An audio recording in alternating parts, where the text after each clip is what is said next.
지금 당신의 마음에 단비가 내립니다. 나의 운명이 바뀌는 시간. 안녕하세요. 관계 단비입니다. 여러분, 기적은 멀리 있지 않습니다. 지금 바로 내 마음속에서부터 시작됩니다. 오늘은 신앙생활과 마음과 관계가 어떻게 연결되어 있는지에 대한 영상을 준비했습니다. 끝까지 시청해 주시면 내 마음속의 답답함과 어둠이 걷히고 기쁨과 평안이 임하며 꼬였던 관계가 풀어지는데 도움되실 줄 믿습니다. 제가 오늘 영상을 준비하게 된 계기는 신앙생활을 열심히 하고 있음에도 불구하고 마음의 문제와 관계의 문제가 점점 더 꼬여만 가는 한 성도님을 보면서입니다. 그 성도님은 매일 2시간 이상을 기도하고 말씀을 묵상하고 암송하며 하루를 보내는데 소위 말해 하나님 없이는 못 사는 분입니다. 그분의 얼굴을 마주할 때면 아무 일 없는 듯 미소 짓는 뒤편에 영혼의 깊은 수심이 가득해 보였습니다. 또한 그 성도님의 주변 사람을 통해 가족들과의 관계에서 문제가 있다는 것을 알게 되었습니다. 그래서 저는 그분이 저에게 먼저 마음을 열고 고민을 털어놓길 기다리고 있었습니다. 제가 먼저 그분의 허물을 말하면 더욱더 마음이 다칠 수 있기 때문입니다. 그런데 어느 날 그 성도님께서 저에게 먼저 고민을 털어놓으셨습니다. 저는 이때다 싶었고 먼저 그분의 이야기를 충분히 귀 기울여 들었습니다. 그리고 마침내 그분이 모든 말씀을 마치자 저도 조심스럽게 하지만 하나님의 말씀을 근거로 단호하게 말씀드렸습니다. 제가 그분께 말씀드린 해결 방법은 너무나 미운 그 가족을 하나님의 사랑으로 품어야 한다는 것이었습니다.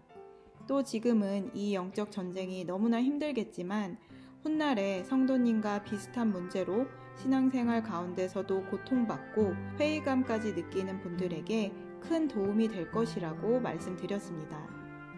저 또한 신앙생활을 시작하게 된 결정적 계기가 이 마음의 문제와 관계의 문제 때문이었습니다. 마음이라는 것이 분명히 내 마음인데 내 마음대로 되지가 않으니 너무나 답답하고 고통스러웠습니다.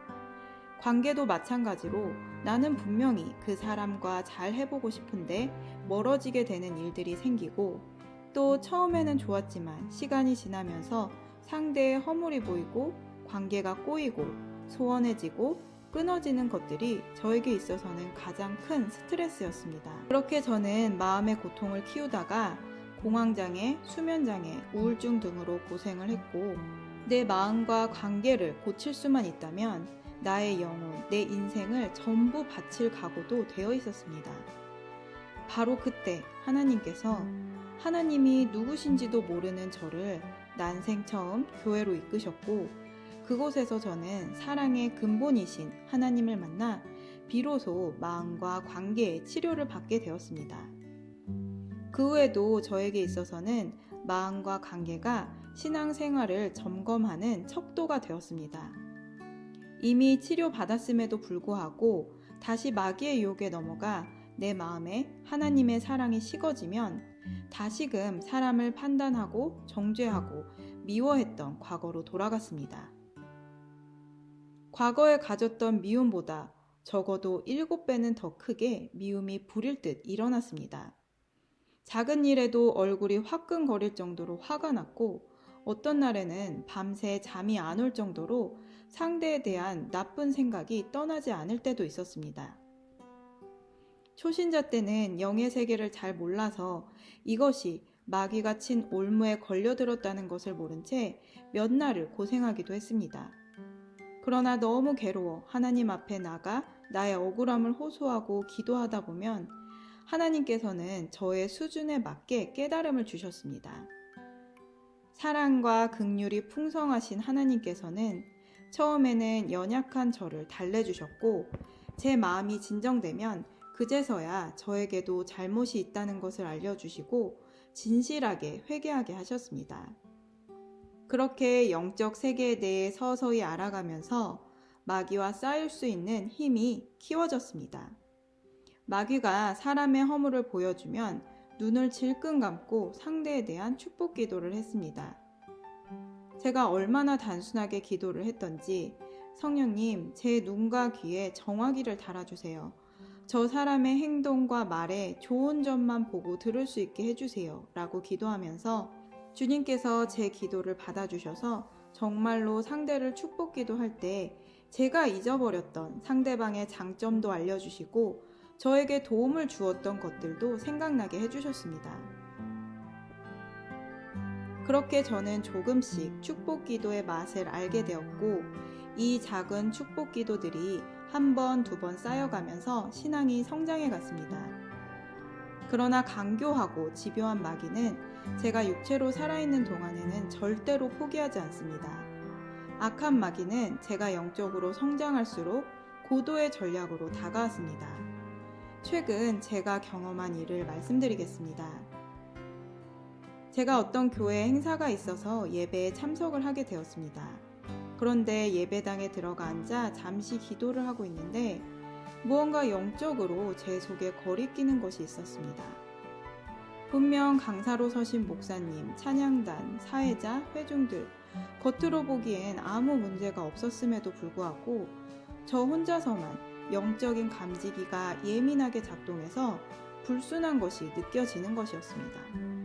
이상하다 하면서도 저는 그것이 마귀가 올무를 던진 것인지 모른 채 예배를 드리고 있었습니다.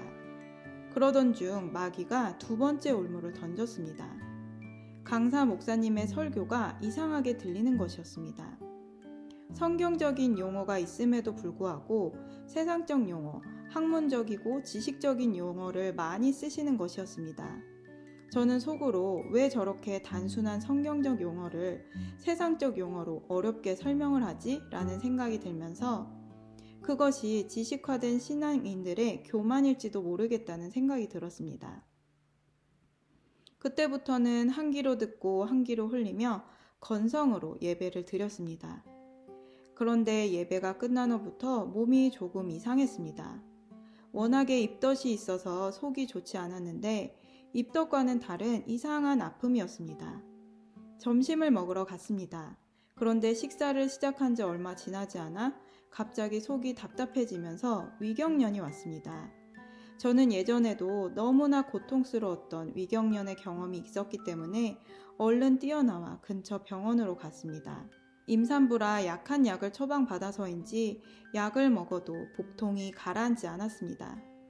집으로 가기 위해 지하철을 타고 이동하는 내내 배를 움켜쥐고 식은땀을 줄줄 흘리며 겨우 도착했습니다. 그렇게 위경련은 일주일 정도 생겼다 사라졌다를 반복했습니다. 한 달이 지났습니다. 같은 장소에서 또 예배를 드렸습니다. 그런데 이번에는 찬양 인도자의 모습을 보는데 저도 모르게 그분에 대한 안 좋은 생각이 스치는 것이었습니다. 그 찬양 인도자는 찬양도 참 잘하고 꽤 큰 교회의 교역자로서 열심히 살아가는 분이었지만 사적인 자리에서 볼 때는 불평과 남의 험담을 잘 하는 사람이었습니다. 그러자 그분이 하는 찬양도 불순하게 느껴지는 것이었습니다. 찬양 소리가 소음처럼 들리고 당장 그 자리에서 떠나고만 싶어졌습니다.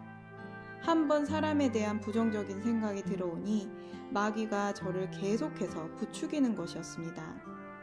마귀는 저에게 영적인 교만을 넣어주어서 그 찬양 인도자뿐 아니라 다른 사람들의 허물과 죄도 낱낱이 생각나게 하였습니다. 저는 그제서야 지금 내가 사람을 판단하고 정죄하는 하나님과 같이 된 죄 가운데 빠져 있다는 것을 알게 되었습니다. 즉시 회개 기도를 시작했습니다. 하나님이 사랑하시는 사람들을 제가 감히 판단하고 정죄하고 있습니다. 잘못했습니다.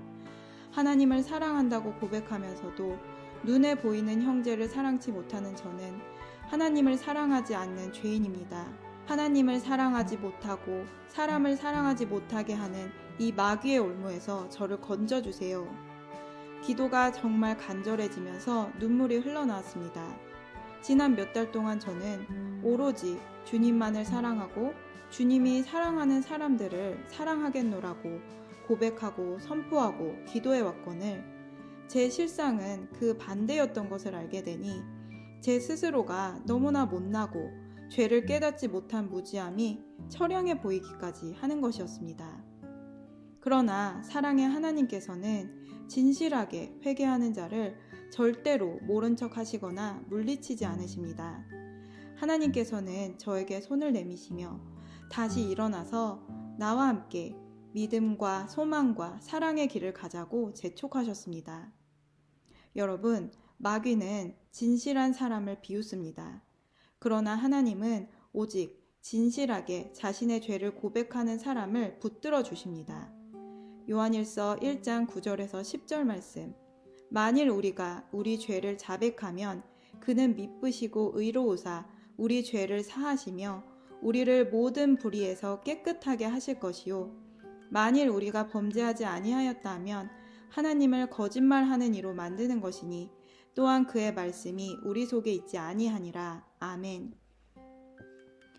그렇게 저는 마귀의 올무에서 벗어나 다시금 아무 거리낌이 없어졌고 언제 그랬냐 싶을 정도로 상대에 대해 좋은 마음이 생겨났습니다. 또한 그분의 허물이 보일 때는 판단하고 정죄하는 것이 아닌 그분도 마귀의 올무에서 벗어날 수 있도록 축복 기도를 하게 되었습니다. 그 후로 저는 어떤 찬양이나 예배이든지 하나님께서 그 사람을 세우셨고 하나님이 예배를 주관하신다는 것을 믿게 되었고 누가 찬양을 인도하든지 어떤 강사님이 설교를 하든지 그분 뒤에 있는 하나님을 바라보며 찬양과 예배에 집중할 수 있게 되었습니다. 전도서 12장 14절 말씀. 하나님은 모든 행위와 모든 은밀한 일을 선악간에 심판하시리라. 아멘. 여러분, 선악간의 판단은 오직 하나님의 몫입니다.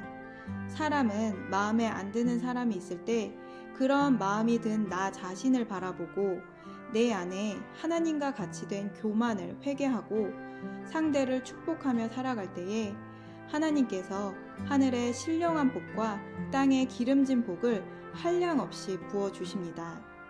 그 후로 저는 장시간 입덕과 병치레로 뚝 떨어졌던 체력이 빠르게 회복되었습니다. 제가 입덧이 한참 심했을 때 하나님께서 제 몸이 운동선수처럼 될 것이라는 환상을 보여주셨다는 간증 영상을 올린 적이 있습니다. 그런데 요즘 제 몸이 아직 운동선수까진 아니지만 홀몸이었을 때도 못했던 여러 가지 일들을 넉넉히 할 수 있는 몸으로 변화되었습니다.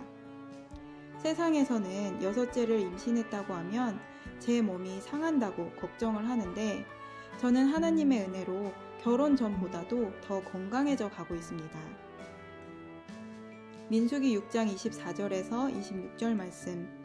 여호와는 내게 복을 주시고 너를 지키시기를 원하며 여호와는 그의 얼굴을 내게 비추사 은혜 베푸시기를 원하며 여호와는 그 얼굴을 내게로 향하여 드사 평강 주시기를 원하노라. 아멘.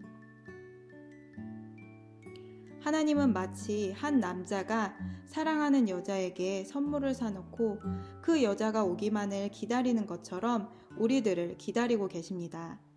그런데 그 여자가 다른 일이 있다고 약속을 계속해서 펑크낸다면 그 남자도 참 무안하고 안타깝고 실망스러울 것입니다.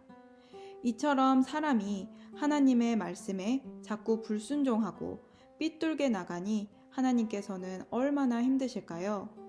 저는 이러한 귀중한 경험들을 통해 하나님의 사랑의 말씀에 순종하는 것이 그 어떤 예배, 찬양, 기도, 헌신보다 더욱더 하나님을 기쁘게 해드릴 수 있음을 깨닫게 되었습니다.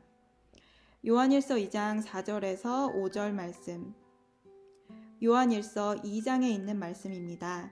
저를 아노라 하고 그의 계명을 지키지 아니하는 자는 거짓말하는 자요 진리가 그 속에 있지 아니하되 누구든지 그의 말씀을 지키는 자는 하나님의 사랑이 참으로 그 속에서 온전케 되었나니 이로써 우리가 저 안에 있는 줄을 아노라.